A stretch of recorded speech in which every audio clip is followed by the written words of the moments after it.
les banques centrales, d'après vous, vont continuer à augmenter les taux d'intérêt comme elles l'ont fait, ou est-ce qu'elles vont céder aux sirènes qu'on entend des marchés financiers et des États qui disent non, il faut recommencer à rebaisser les taux d'intérêt et recommencer à faire du quantitative easing pour que nous, on puisse continuer à emprunter. Donc, en fait, est-ce qu'on est sur un moment de pivot où les banques centrales vont recommencer à faire ce que moi j'appelle n'importe quoi, c'est-à-dire le taux zéro et le quantitative easing, ou est-ce qu'elles vont être obligées de rester raisonnables, étant donné qu'il y a quand même une inflation forte, et que l'inflation trop forte, ça conduit à des régimes dictatoriaux ou alors à des explosions sociales. Voilà, est-ce qu'elles vont suivre les sirènes des États et des financiers, ou est-ce qu'elles vont augmenter les taux, continuer à augmenter les taux pour tuer l'inflation? Quel est votre avis là-dessus? Alors, je vais répondre complètement à côté de la question au départ. Bon, j'entends bien le pivot. Avant, c'était Goldilocks, la grande modération, de la croissance sans inflation, le miracle permanent, la fameuse MMT, Modern Monetary Theory, qui est qu'on peut imprimer de l'argent indéfiniment et que ça ne provoque jamais d'inflation, etc. Généralement, quand on met moderne avant quelque chose, c'est bullshit. C'est n'importe quoi. Parce que la monnaie, ça existe depuis 2000 ans. Si on vous dit moderne, c'est que c'est n'importe quoi. C'est qu'on va vous raconter n'importe quoi. Ouais. Pardon. Donc, la monnaie, les banques centrales l'ont détruite avec une constance qui devrait forcer l'admiration. Donc, les États-Unis, depuis 1971, je rappelle que le dollar a perdu 99% de son pouvoir d'achat par rapport au 24 décembre 1913, date de création de la Fed, qui était censée savoir mieux que les États ce qu'il fallait faire pour préserver la valeur du dollar, qui n'avait pas bougé, elle, depuis 1860. Donc, est-ce que les banques centrales vont obéir ou réagir au cri de douleur des marchés? Le pivot, on rebaisse les taux. Ben, je pense qu'il faut se poser la question de façon différente. Comme j'expliquais, les banques centrales, soit elles montent les taux, elles font se désintégrer les emprunteurs surendettés, c'est-à-dire tout le monde sur cette planète, soit elles ne montent pas les taux et l'inflation s'envole et les monnaies n'existent plus. Voilà. Donc, là, avec 8,8% d'inflation, dernière prévision du FMI pour 2023, c'est vous dire si en 2023, les actions des banques centrales vont être efficaces, vous voyez déjà ce qu'en pense le FMI. Si les taux sont à 4% ou 4,5% aux États-Unis, est-ce que ça permet de juguler l'inflation? Une inflation à 8,8 ou plus? Évidemment non. Donc, la BCE, au départ, je pense que son raisonnement, ça a été, on est passé de 2% d'inflation en mai-juin 2021 à 4 en décembre 2021. Maintenant, on est à 10, voilà, tout rond. Bon. Soit tout de suite, on intervenait, on mettait les taux à 2,25, 2,30 quand l'inflation était encore à 2. Et là, on pouvait espérer être efficace, mais ça tombait mal puisqu'on venait de se surendetter pour écluser les conséquences de la gestion politique du Covid. Ça n'a jamais été une gestion scientifique, elle a été entièrement politique. Donc, on ne pouvait pas mettre de l'eau froide sur un organisme surchauffé à la sortie du Covid. Sinon, ça pouvait être la crise cardiaque. Hein, vous savez, le fameux choc thermique. Vous êtes au soleil par 45 et vous vous mettez dans de l'eau à 12 degrés. C'est radical. Donc, les banques centrales se disent on ne peut pas mettre les taux là où ils devraient. Et la BCE, elle s'est dit, de toute façon, que ça soit 1,52 ou 3 ou 4, de toute façon, l'inflation, elle s'est déjà échappée au-delà de 5. Donc, ça sert à rien. Laissons faire la Fed, c'est elle qui, de toute façon, dirige, comme on dit, c'est le taulier, donc c'est eux qui dirigent les marchés mondiaux. Donc laissons faire la Fed et nous, on va être le passager clandestin de la lutte homérique de la Fed contre l'inflation. En fait, la Fed n'aura pas la peau de l'inflation en montant les taux. On sait très bien. Elle l'aura éventuellement en créant une récession. Une récession, ça veut dire que les emprunteurs ne pourront pas rembourser. Il faut être clair. Hein, si vous êtes surendetté et que vous ne faites plus votre chiffre, que vous ne faites plus de marge, vous ferez défaut. Voilà. Donc, qu'est-ce qu'elle fait, la Fed? Elle sait que quoi qu'elle fasse, ça ne va pas être efficace ou ça va se terminer par un désastre.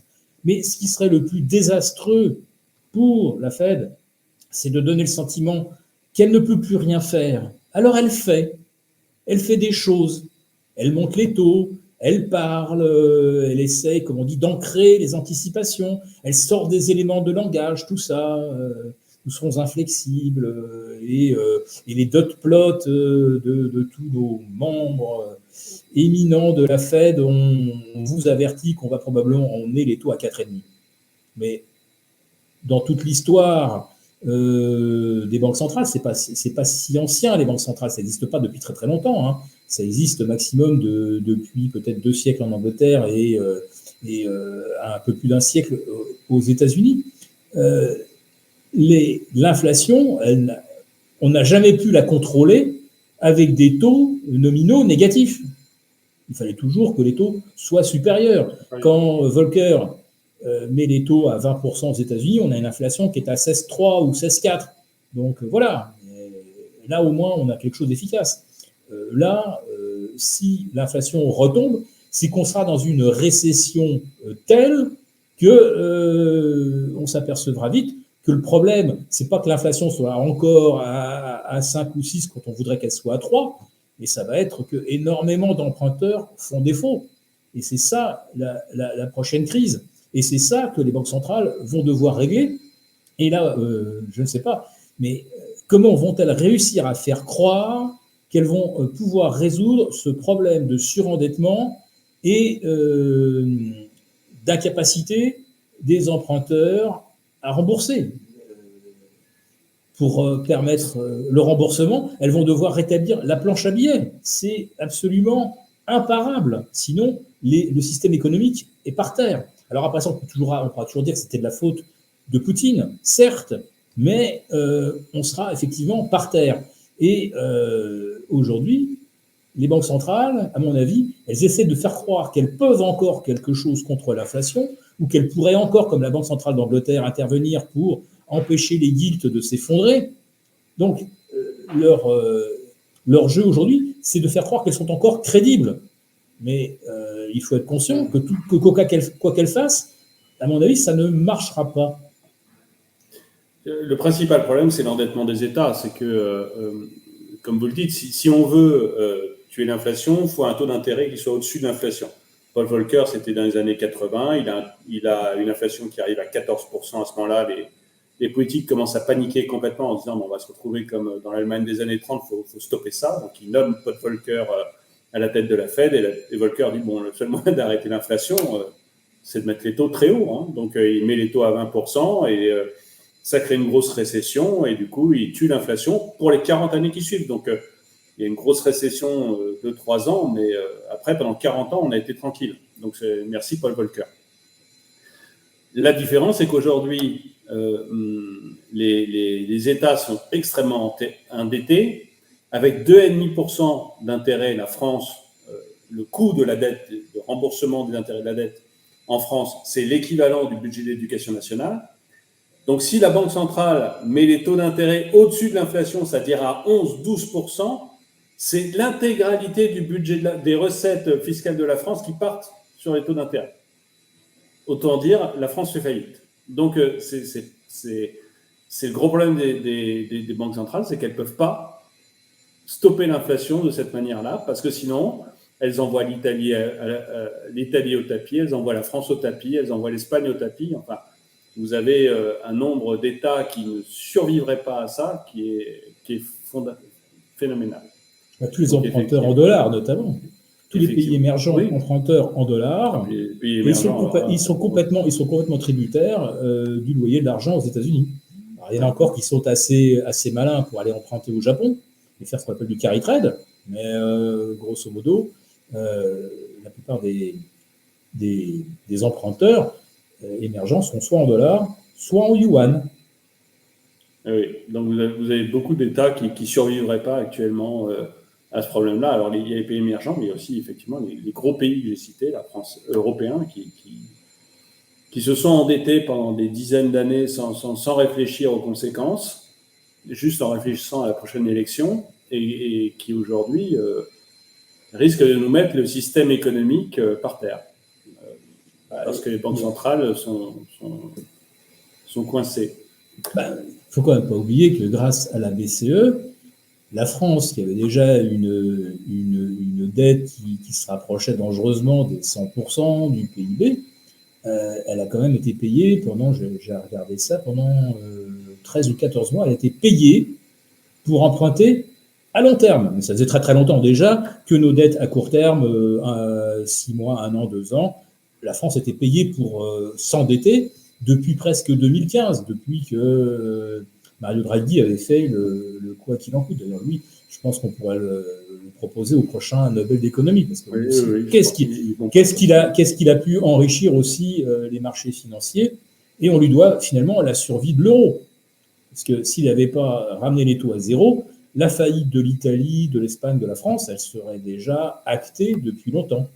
Voilà. Mais il y a un moment, et nous sommes peut-être arrivés à ce moment, où on va se rendre compte qu'effectivement, il n'y a aucune bonne solution, mais surtout aucune solution efficace émanant des banques centrales. La solution Volcker était une solution douloureuse, mais efficace.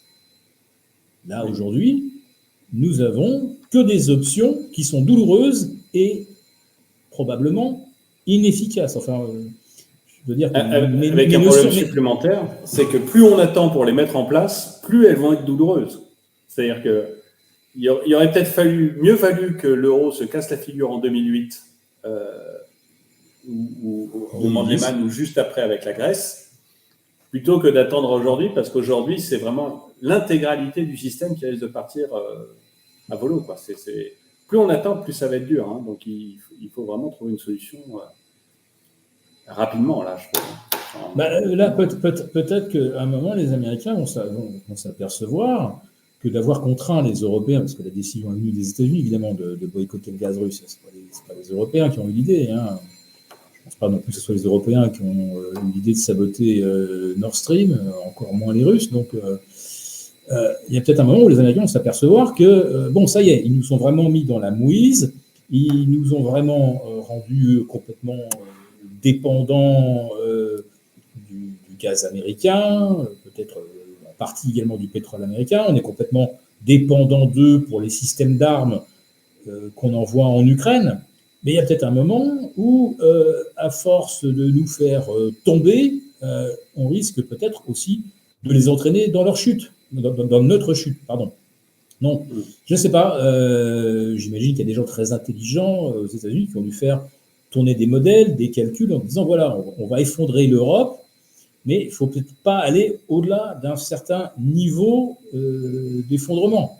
Le problème, c'est qu'en face, on a des Russes avec lesquels je pense qu'il va être difficile de se réconcilier, et je pense que la confiance nécessaire pour passer des accords commerciaux, elle est durablement abîmée, ce qui fait que c'est très très difficile aujourd'hui de se projeter dans un monde où on aurait trouvé une solution pour l'Ukraine qui soit bien sûr pas satisfaisante, mais au moins on arrête la pluie de cadavres. Je pense que c'est quand même ça qui devrait nous préoccuper, arrêter les horreurs de la guerre, etc. Mais je pense malheureusement que les Américains voient un peu l'Ukraine comme l'Irak lors de la destruction de l'Irak pour cause d'armes de destruction massive. C'est qu'une fois que c'est les Américains qui auront fait les destructions massives, ce sont les entreprises américaines qui participeront à la reconstruction massive. Voilà. Le bombardement de Belgrade en 99, moi j'y étais il y a 2 mois, je peux vous assurer que les Serbes s'en souviennent, ça a été des bombardements sur des installations civiles, énormément de victimes non militaires, il faut s'en souvenir. Et qu'est-ce qui a été détruit en priorité? Les ponts les ponts de Belgrade, les centrales thermiques, les transformateurs électriques. Et ben derrière, après, la Serbie, ça a été un magnifique marché pour la reconstruction. Voilà. Et l'Ukraine, c'est 10 fois la Serbie. Donc vous voyez, il y a peut-être de l'espoir. Donc il y a un moment où peut-être que les Américains se diront, bon, ça va, tout est suffisamment cassé maintenant en Ukraine pour qu'on calme le jeu, qu'on essaie de rétablir de la visibilité, parce que quand on est dans une guerre qui pourrait devenir éventuellement nucléaire, il y a évidemment zéro visibilité. Donc au moins on arrête la guerre et puis on commence à reconstruire l'Ukraine. Et puis bon, les entreprises américaines évidemment sont les premières pour obtenir des contrats de reconstruction. Tout le monde a bien compris que c'est comme ça que ça va se passer et pas autrement. Et à ce moment-là, on donnera des miettes aux Européens, parce qu'ils sont quand même pas loin de Kiev, etc. Reconstruire les ponts, les centrales thermiques, etc. Voilà, il y aura un peu de taf pour les pays européens. Mais je pense que c'est comme les Américains qui remporteront, comme on dit, l'essentiel. Voilà, ils se tailleront la part du lion et remporteront la majorité des enchères. D'ailleurs, il ne faut pas oublier que maintenant, il y a pratiquement un tiers des terres agricoles ukrainiennes qui avaient été rachetées par des groupes américains ou par des grands fonds occidentaux. Depuis 2014, l'Ukraine s'est vendue à la découpe essentiellement aux Occidentaux. Et les terres agricoles, pour l'instant, tout va bien, elles n'ont pas été détruites, abîmées par la guerre. Ce qui a été abîmé, ce sont les infrastructures. Donc, il y a un moment, quand il n'y aura plus d'infrastructures à détruire, je pense que c'est là peut-être que le conflit s'arrêtera. Parce que ça ne sert à quoi de continuer s'il n'y a plus rien à reconstruire derrière.